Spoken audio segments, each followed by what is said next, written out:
This podcast is a quest for well-being, a quest for a meaningful life through the exploration of fundamental truth. Enlightening ideas, insights on physical, mental, and spiritual health. The inspiration is love. The aspiration is to awaken new ways of thinking that can lead us to a new way of being well. Welcome to Body, Mind, and Soul Healing Conversations.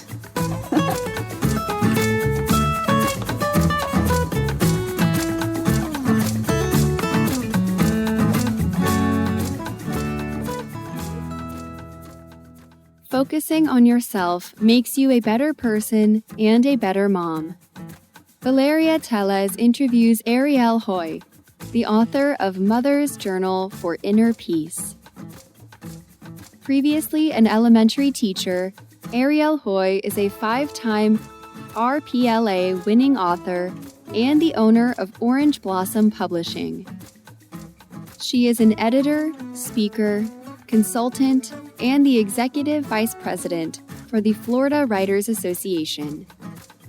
She is the author of the Complete Revision Workbook for Writers, the children's books Grumbler, Joyride, and Pling's Party, the editor of How I Met My Other anthology series, and the creator of the Focus Journal line of journals. She was also honored with the President's Award from the Florida Writers Association in 2020. She has a serious reading addiction, fantasy romance her absolute favorite, and loves nothing more than good conversation paired with a good wine. She is surrounded by males at home, a husband, 2 sons, and an energetic dog, and tries to integrate as much purple and flowers in the house as possible. Meet Arielle at orangeblossombooks.com. Here is the interview with Arielle Haughee.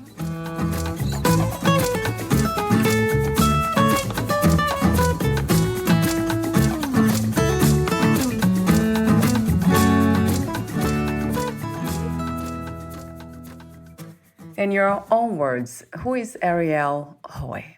I am a mother and a writer and a wife, and I try to have all those parts come together to make up me. My overall, kind of goal in life is, spreading more joy and more love, which is why I started my press, which is Orange Blossom Publishing. Yeah. And that is kind of the books that I published. And I also do a lot of volunteer work, and everything that I do is to try to, spread more love and spread more joy and make people feel happier, either by, smiling and being friendly and energetic, or by helping them, find, their own happiness within their writing or within their work, whatever it is that their goals are, trying to help people achieve. And speaking of love and joy, I do have this question here, and I ask not all of my guests, but most of them. What is love to you? Oh my goodness. Oh, I think love is that feeling of inner contentment and peace that you have regarding yourself or those around you, that warmth that you have. And it's also something that that motivates your relationships, what you will and will not do for certain people. When you have those feelings, that emotion on the inside, that I'm willing to, for my children, I'm willing to do all of these things. But for, someone else who I don't have that as much, depth of feeling for, I wouldn't be willing to do all those things. So I think part of it is, your contentment in relationships, but also your willingness to do things for other people. Do you think it's possible to love unconditionally, to love others unconditionally before we love ourselves unconditionally? Oh boy, this is a tough one. I know. I think I think in a perfect world, we would be able to, have unconditional love, that absolutely, nothing that could happen would make me, not love you. And I think for some people we're, so close to there. It's hard to think about, choices that some people make that Yeah. are intentional to hurt you. And it hurts even worse when it's someone that you love. Right. That's even harder. And the same implies within. We all, sometimes we make choices that hurt ourselves. Yeah. And we Right. do things that, we all make mistakes, but we can't let go of. And so I think it's something that is a constant work in progress between working to unconditionally love yourself and forgive yourself, and the same thing with others, to be able to truly forgive someone, especially if it's someone you love and has done something that is really hurtful. So it's a process. It's a working process, I think. Yeah, I believe that too. And you do mention in your book, Mother's Journal for Inner Peace, you have a section that addresses forgiveness. I think you call I Forgive Myself. And then you say, we are not perfect. No one is. You start that phrase. Yes. And I think there might be an expectation, maybe from social media, or even before that. There's always that perfect mom on the street, Right, who has right. everything homemade, and their kid, her kids Yeah. look perfect, and no one's like that. I think as much pressure as we put on ourselves to get our kids to be the best version that they can, and when something goes wrong, it's automatically our fault. We need to have that same amount of energy, I think, put into, realizing that this is fluid, and you just keep going one day at a time, and maybe you have a bad day. And that happens. We all have our bad days. Maybe we get frustrated and yell, and then realize, shoot, I shouldn't have, yelled. But, it's moving on and being able to say, yes, I made a mistake. I'm going to try harder next time. Let me keep going. And I forgive myself. I'm going to try harder next time, and just keep going ahead. I think the word we can use too, it's being kind. That's kindness. Mm-hmm. So what does it mean to be a mother, Arielle? Oh, boy. Golly. I think it is when you are in the role where you have completely and utterly put yourself absolute last. And a lot of the times you don't even realize that you have, you're the one, you make your plate last so the food is cold. You make sure that everyone has a nice outfit for a certain holiday, and oh, whoops, let me go in the closet and find something to throw on for me. It's giving everything that you have, more than what you thought you possibly had to give, to someone else as you are nurturing them, and trying to grow this person into being the best version that they could possibly be, while dealing with all of life's hiccups and challenges. It'd be great if we lived in these little isolated bubbles and we could teach, lessons 1, 2, 3. Here's how to be kind. Here's how to share, like a checklist. Oh, we're done. But, the world isn't like that. It's on the go. So True. I think it's being a mom is that giving, where you are always and constantly giving more and more and more and more of yourself. And even when you think you have nothing left to give, even when you're the one who's sick on the couch, and the toddler comes up and says, "Mommy, can I have some water?" Even though you feel horrible, you'll get up and get it. Wow. So I think that's what it is. It's all about giving. So I guess my next question is about, what do you love the most about being a mother?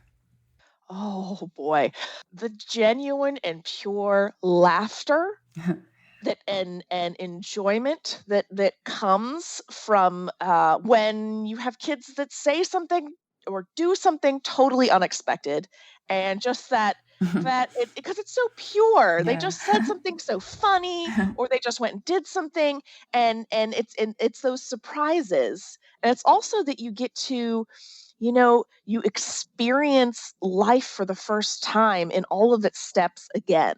So you get to go and, oh my goodness, here, I'm going to show you something great today. This is called a donut. I'm about to blow your mind. Right. So Wow. it's that fun and of experiencing life again, and showing, all these different things that you enjoy. and showing them to someone else and sharing it with them, and you having these shared experiences. And it's also too, I think, from just I'm going to miss them when they get too big and I can't hold them anymore. My kids they are 6 and 8, and I can still kind of hold them in my lap and snuggle with them. But that warm, loving touch, I know that I feel like I need that. I'm going to need a hug from you. I'm going to need, I need that kind of physical connection. So I'm sure they'll get taller and the hugs won't be as snuggly as they get older. But that's something that I love as well, is showing affection through touch. Do you think that somebody like me who chose, although I didn't make the decision not to have children, it just didn't happen for me. So do you think that women like me, we are missing something? I don't want to. I wouldn't use the words missing something, because then it sounds like, it's impossible for you to feel fulfillment without it. Right. I don't think that's true, because different life experiences, people feel fulfillment in different ways. Yes, true. I think it's kind of a mutual experience type of thing, where I also will not understand what it is like, to be able to kind of pursue my goals unhindered. And I'm not saying that people without kids don't have challenges, but just being able to focus, have a life where I can focus more on me, which like that sounds like great the way when it's worded that way, but I'm not going to understand that life experience, and someone can't understand someone else's life experience who has kids. And I don't think that there is something that's missing. I think it's just something that's different. Because it's easy to look at the other side and see what you're missing. True. And it may sound harsh to say that you're not evaluating your own side and what you're missing, because by having kids, I am missing out on some things. I do miss out on social opportunities. We know that women miss out on, opportunities at work, because they just don't have the availability or the time that someone else has. I think it goes both ways, and I don't think it's a missing thing. It's just a different thing. It's just different paths and different tracks, I guess, in life. Yeah, right. Choices. I love your wisdom. Thank you, Arielle. Thank you. That's beautiful. So making that choice, it was something you intentionally chose to be a mother, or just happened? Well, I was a teacher before, and I always loved kids. Yeah. I taught elementary special needs kids, and I just loved working with children, and I knew that I wanted to have children. And there's kind of a famous little argument that my husband and I got into, because I wanted to start having children and he did not, but then I had a surprise pregnancy. Right. So I guess I won that one. But, it was just about right the time when we had wanted to, have children anyway, just a few months before we were going to, intentionally do it.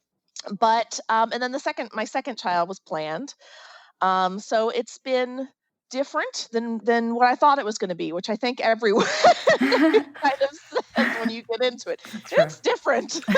Right. So it's been, a fun journey. It is something I did want to have for myself. So I am happy that I was able to have that and be able to have the experience. What do you think the greatest challenges are, or the misconceptions really, about motherhood? What would that be? Oh boy. I think just how hard it is. And I think that's something that may or may, I know there's a lot of jokes about it. You'll see memes online, but how genuinely hard it is. Yeah. And just how, I don't want to say invasive. That sounds like a really negative word, but just how it impacts every single element of your life. Every single thing about you, nothing else that I've experienced, impacts every element of who I am and what I do, as much as becoming a mother. And also, how it makes you become strong in ways that you didn't realize that you were strong, brings out some really beautiful, qualities that you didn't know that you had. And I think too, probably one of the challenges or misconceptions may be about how lonely it can be. Even though it's interesting because you're around other people, you're around these little people, Yeah. you're never really alone, but yet you're really lonely and yearning for companionship and friendship sometimes. When I first had my first son, I did not have any friends or family members who had babies. So I was the only one. And there was, I didn't know anybody on my street who had babies. It was just me. And I was really, really isolated for my first year until I ended up joining a mom's group. But I just remember how lonely it was, but yet I was never alone. So it can be very isolating and very challenging to your kind of sense of self and to your overall happiness, because it's one of the things that can disconnect you from people. You have your hands so full that you're disconnected, and you may not realize how disconnected you are sometimes because you're so busy, and it kind of creeps in on you. Wow. Does it relate to the postpartum depression, Arielle, or this loneliness? Oh yeah, for me, I had the loneliness as well, and also I had a lot of anxiety. I was always so anxious about that I was doing everything wrong, and that I was, and it felt like I was in this, I called it a gray carousel. Yeah. I wrote a short story about working through postpartum depression, ended up winning an award, and the story was called Learning to Kick, and it was all about me. I felt like I was just sinking in the water and just sinking and sinking, and there was no bottom. And I had to teach myself that I had to kick. Like, you have to try. If you want to be happy in this, it doesn't just happen on its own. You have to work for it. You have to make sure you give time for yourself. You have to make sure that you are talking to other people. You have to, and it took me a long time to realize this. And so that loneliness and isolation was a piece of the bigger picture that I was experiencing when I was going through postpartum depression, and being able to step out of that and then kind of look back on that time in my life. I'm sad for myself. That I see pictures of me when my first son is a baby, and I just look at it, and my reaction to seeing these pictures is, oh, that's a sad girl right there. And I knew how sad, like looking back, I realized how sad I was, and depressed. So, and I think it's one of those things that you can lose yourself because you're spending all your time giving that you don't give to yourself. And it's a complicated thing. It's one of those issues that just, it's not just like, oh, go for a walk in the sun and you'll be better. Right. It's not that It takes simple. a lot of concerted, right. It takes effort in a variety of ways in order to help get yourself through it. Is that common, postpartum depression? Is that a common thing? I think it's more common than most people realize. And I think too, there are a lot of women who do get help, but I think there are women who do not. I did not my first time because I didn't recognize what was going on until I was able to kind of work out of it. And then when I had my second child, I knew what was going to happen. And so I Right. recognized it easier, and I was able to get help and get out of, that hard time. I think it is common. I can't speak to numbers and percentages, but I think it is more common than people realize. And what are the signs, Arielle? How do we know? How do we learn to recognize the signs of postpartum?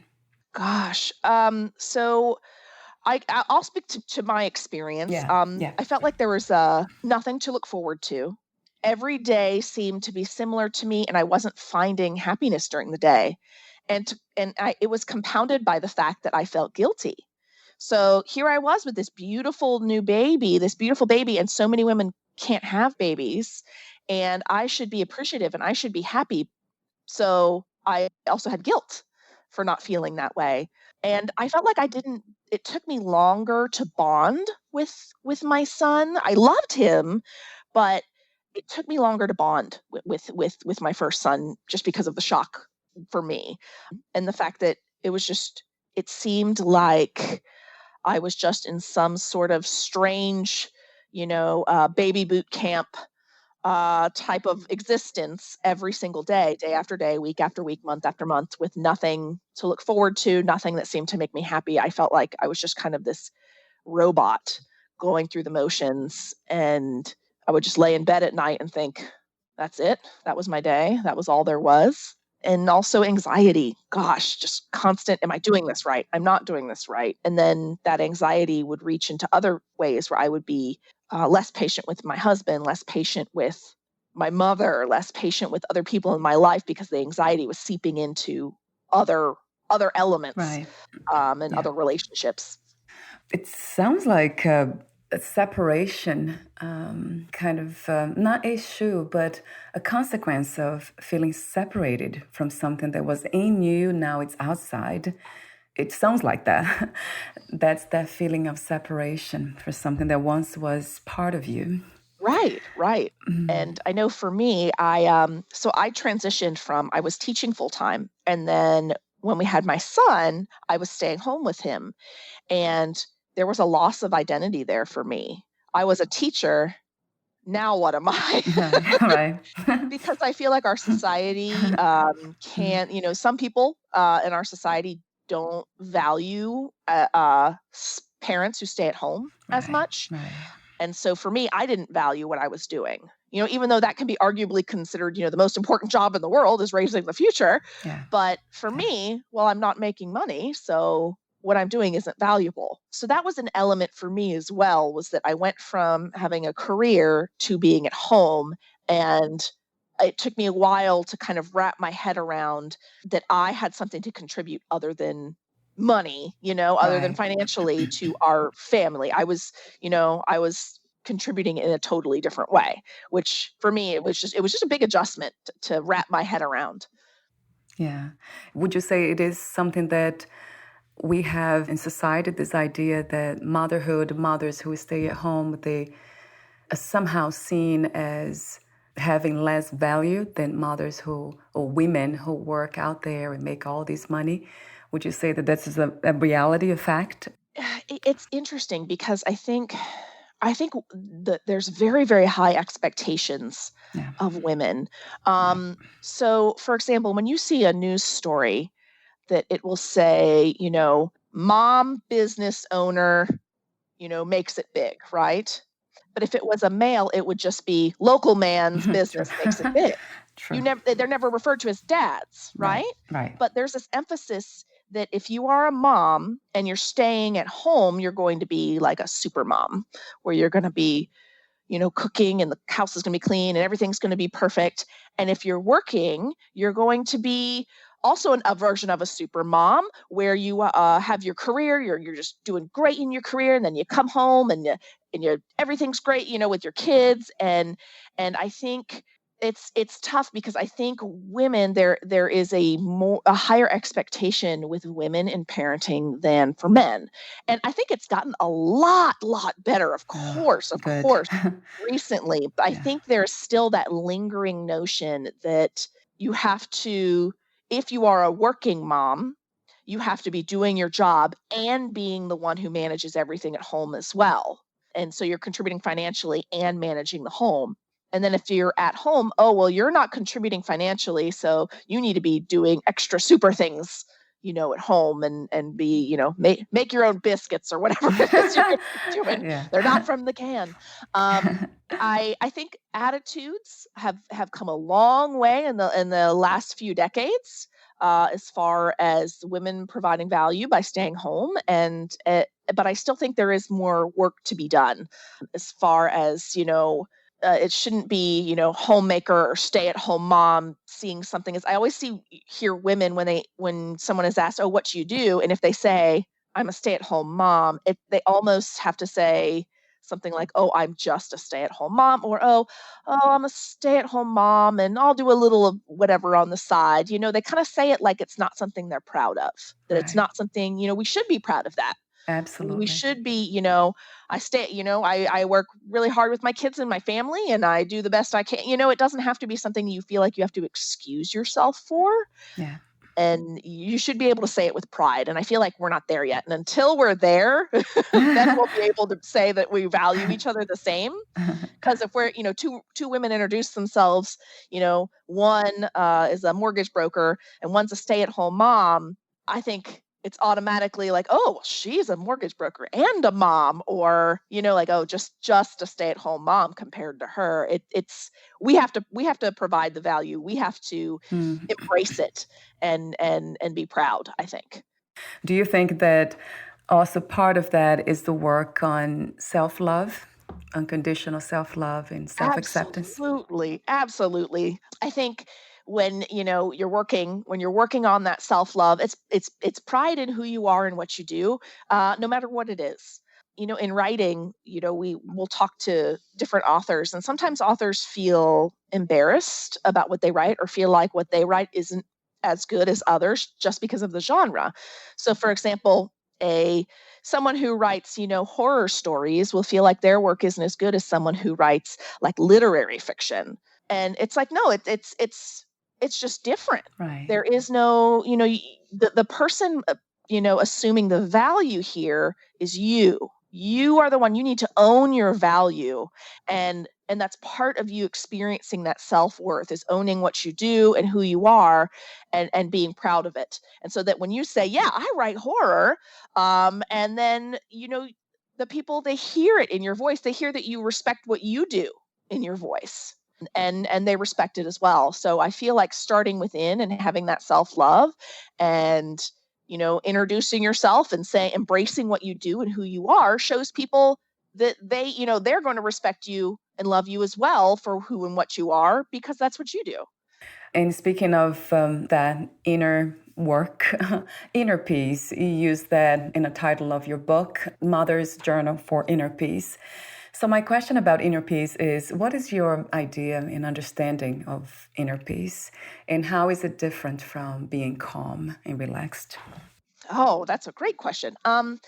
Inner peace is being able to have that feeling. It's going to sound kind of, it boils down to, I'm okay and everything's going to be okay. So you have that where you forgive yourself, you're patient with yourself, and you are able to really feel the love that you have for yourself and for others. So it's a form of contentment that you accept who you are, and even though it may be changing and evolving, you're able to approach situations and still inside say, I'm okay. It's going to be okay. So whatever, because you can't always, be calm and relaxed. Things happen, people lose jobs, people get sick, whatever it is.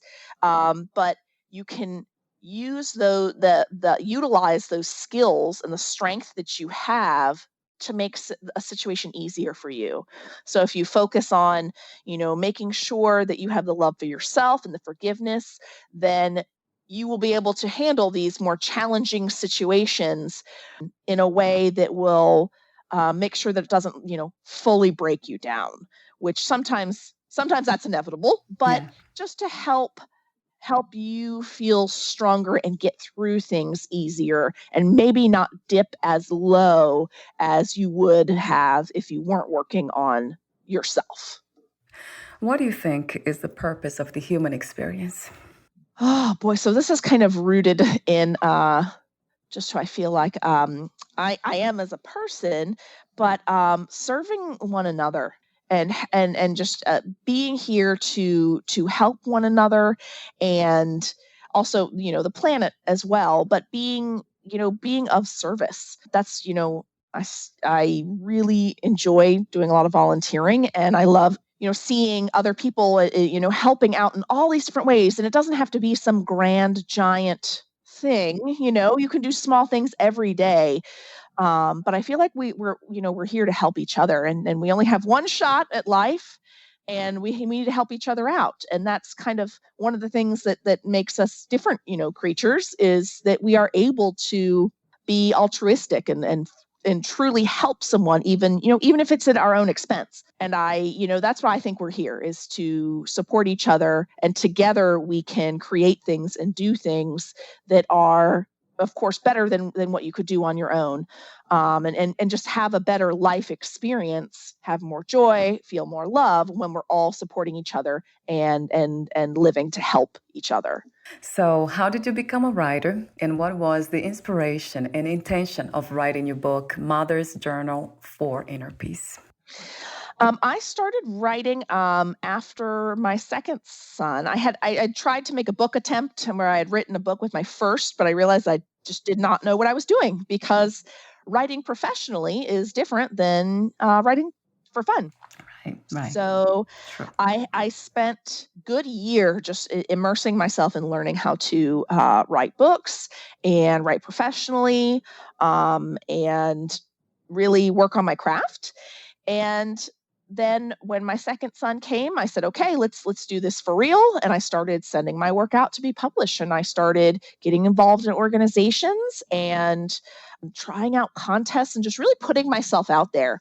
Because that's kind of what writing is about, is you put yourself out there, either emotionally, because you've written something that, even though it's fiction, it's like a piece of your soul is out there, or could be memoir. It really is a piece of your soul. A big piece, right? Yes. And so it's an act of bravery to write and share yourself in that way and be so public about it. It's also almost like a release. It can help you kind of work through some things. So I was writing. The first piece that I won the award for was that I won an award for was Learning to Kick, that one that I wrote about the postpartum depression. And I eventually started writing longer things, and I decided that I wanted to have a press, because I wanted to have a vehicle to put out the types of books that I wanted, that I thought would spread more joy, more love, more humor. I love, funny books. I also write children's picture books, and usually they have some funny things in them. That's been my journey. And now I'm at the point where I am starting to publish other people's books that go along kind of with those themes. And I'm the executive vice president of the Florida Writers Association. So that group that I had just kind of joined and decided to learn about, I've come a long way there. It's been a wonderful experience. And I started doing journals because I noticed, with the quarantining and the pandemic, it seemed like mental health, a lot of people were having a really, really hard time. And that's when I started doing journals. I did one for teachers because I knew teachers were having a really, really rough year. I have more coming out next year. I have a spiritual one that's coming that will be written by Carrie Evelyn. I have one that's going to be those who are in mourning. I have someone who lost her husband who is working on that one right now. And I have a few others that are in the works, trying to kind of help people use journaling and use writing as a way to help them have that inner love and kind of forgiveness for themselves. And being able to reflect and see where you are and where you want to go. The journals have been a great method to do that. And I really love putting them together and thinking about, what kind of questions can you ask yourself every week that will really make you truly reflect and make you pause, during the day. That's the whole goal. Can you pause and stop and realize that you're being really hard on yourself? If you're able to do that, that's success. That's great. You've recognized a pattern and you're going to work to change it. So that's kind of the whole goal with this whole line of focus journals, is stop and reflect and see, get you to where you want to be with whatever your goal is, or whatever, with your life journey, as far as the inner contentment, inner peace, and happiness. Yeah. You have a lot of quotes in there. Some of them caught my attention. I'm not sure if this was a quote, but it's really wonderful the way you wrote this. You say, teach your children to love themselves by loving yourself. Powerfully said and true to me.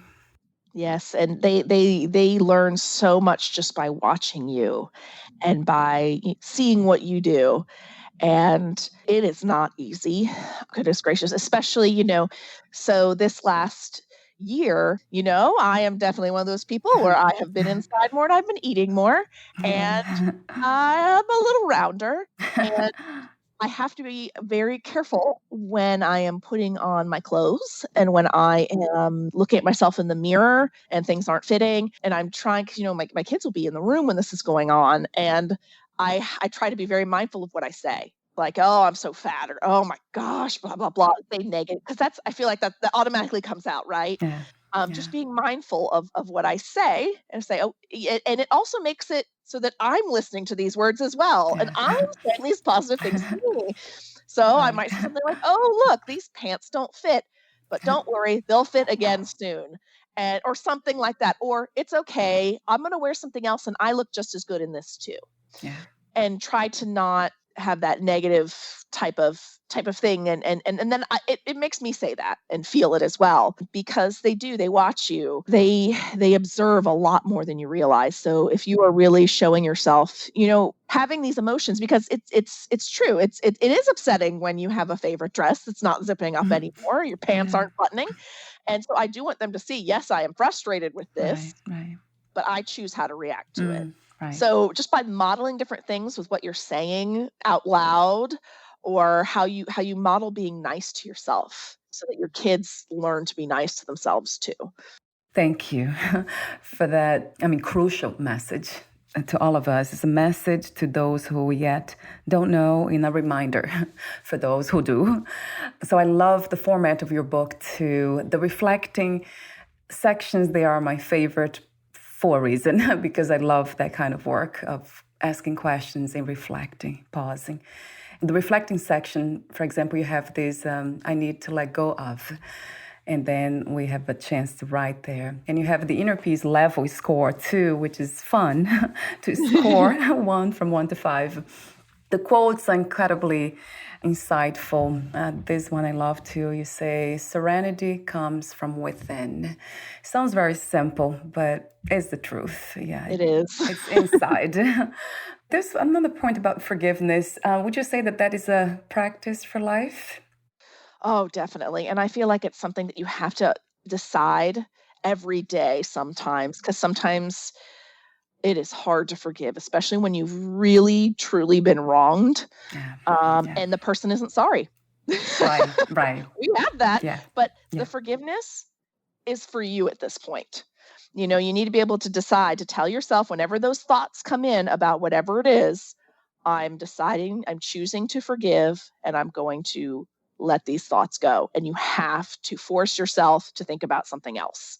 Recognize that you started thinking about it. Tell yourself, I'm forgiving, I'm making the choice, and take it out of your head. And you might have to keep doing that every day for a long time to work through something like that, something that's been quite an injustice. I know you suggest also meditation time, and gratefulness is another one. Yeah, talk to me for a moment about meditation and gratitude, Arielle. I think sometimes people get hung up on meditating the right way, or, oh, isn't there a certain way to do it? Do I need to Google how to do it?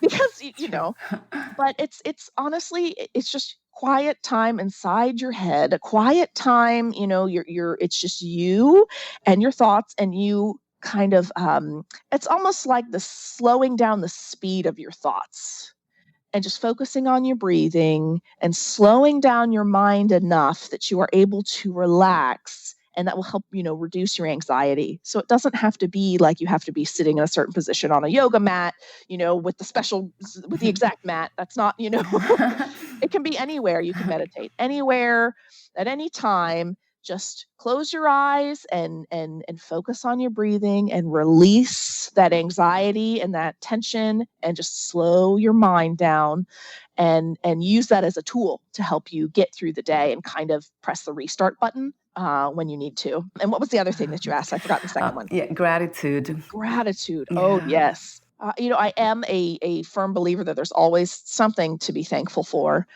Even when times are tough, and focusing on the things that you're thankful for can help make the days seem brighter, especially when they're really tough. And now that doesn't mean that you shouldn't feel your feelings, you know. Right. Yes, if you're having a bad day, Yeah. it's okay. It's okay to have these negative, feelings, and it's okay to have, hard times, but, trying to find something positive just for your focus, just to help you move from point A to point B. Sometimes, I'm going to focus, let's say you have a very challenging job and coworkers that are really, really hard to work with. You can, instead of walking in and dreading and entering your day and you're with a negative kind of thought where you're thinking, oh, I cannot wait till this day is over already and I haven't even gone in the building. Right. What is something that you can do for yourself to focus on? I mean, it could be something as simple as, I'm grateful I have a desk by a window and I'm going to focus on looking out the window. That sounds good. Away from my coworker. Something as simple, and it's for you.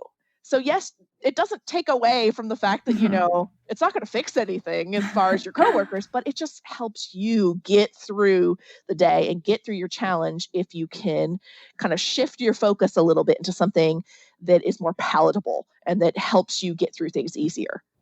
How do you define success these days? What is to be successful to you? Oh, now this is something where I need to. This is my area where I need to have my my forgiveness and self-improvement, because I tend to push myself very hard and have high expectations for myself, which is great because it means I'm a very motivated person. Right. There's that bright side. But Yeah. the downside is that I constantly feel like I'm not doing enough. So for me, I always have to pause and remind myself, number one, that success is not always measured in dollars, that success can be achievements, or it can be even, success can be just feeling good at the end of the day. Hey, I ended the day and I didn't feel, really sad or really angry. That's success, Yeah. Yes. So, you define your own success. And for me, success is that, my family is happy and healthy, which I can't always control, but we do our best. And for me personally, that I am able to continue on a progression. I am moving towards something. And that to me is actually success, because I may or may not achieve that goal. Maybe what if my goal is something like let's say my goal is to sell 1,000 books in a month, which would be amazing. But I don't control that because I'm not the one purchasing the books. That doesn't mean it's not a good goal for me to work towards. So for me, it's about working towards something. Am I working towards a goal? Yes, I'm working towards something. So that is success. For me, not experiencing success would be not working towards anything and just letting things be, not trying to improve. That for me, that's what is unsuccessful. But if you're honestly working towards a goal and making progress, however small it is, that is success. It's more of the journey than the destination. If you knew you would die soon, meaning losing the body, would you make any change in your life or do anything in a different way? Oh boy, I am much better at writing down how I feel and really analyzing it and spending my time and to really write something great.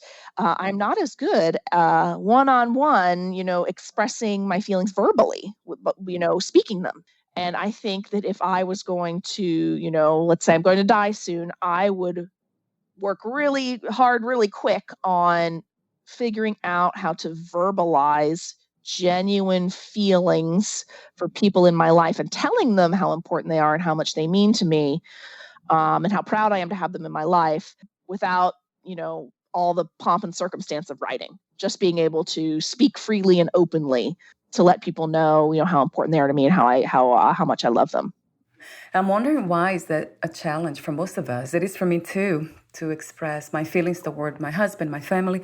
I'm wondering why. It's easier to write. Yeah, than It is. I think my instant reaction is fear, because in my family, I didn't grow up as much with like verbal, and I feel like not many people do, where they have like parents that are very straightforward with them about how much they love them and their feelings, and they're very specific about, whatever. And I feel like that can get lost in the everyday. We don't have, sit down long 20-minute conversations saying everything that you mean to me. And I think there's that fear that, if I did do that, what would the reaction be? Would they look at me like I was strange? Would they, what if they don't say anything back? What if, there's all the what ifs, there's that fear. And I think it's the fact that it would be awkward and we would have to get over our awkwardness of doing it and then get over the fear of the reaction. So I feel like it's just fear all around that stops us from doing that. Yeah, based on conditioning. Yeah, we have not learned to do that. That's a good practice. Very good practice. Last question is, what are 3 things about life you know for sure as of this moment? 3 things about life that I know for sure. Time is fluid and it is never your friend. I feel like time is something that can be really slow when you are sad and really fast when you're happy.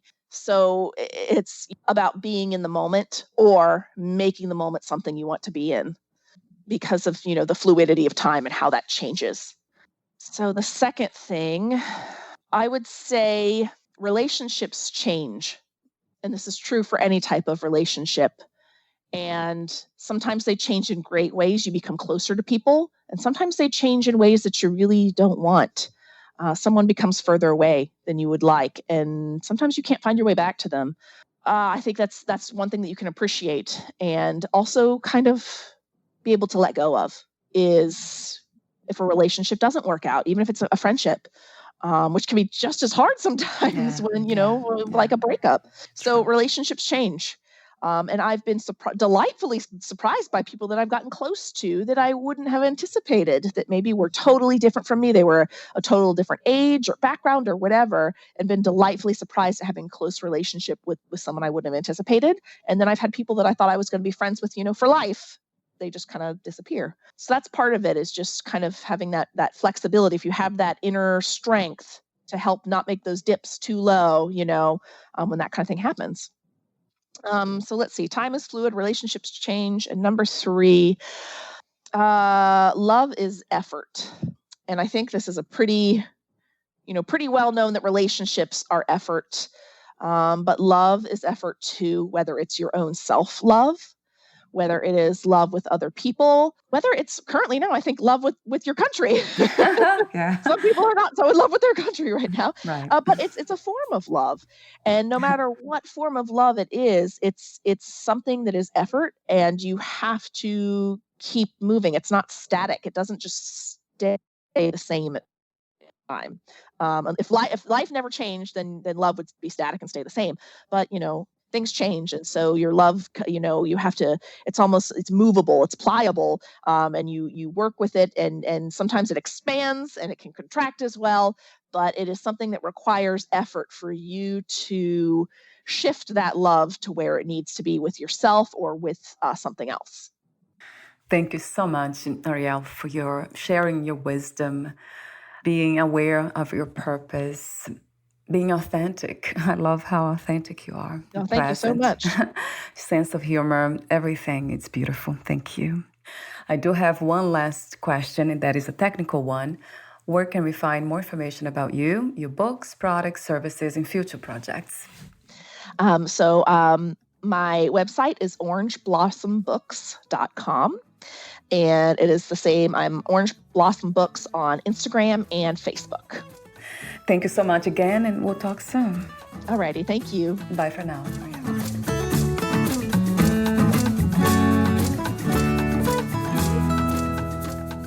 Thank you for listening. To learn more about Arielle Haughee and her work, please visit orangeblossomBooks.com.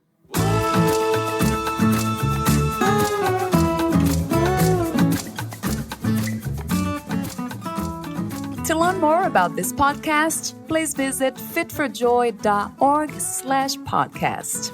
Thank you again for listening, and bye for now.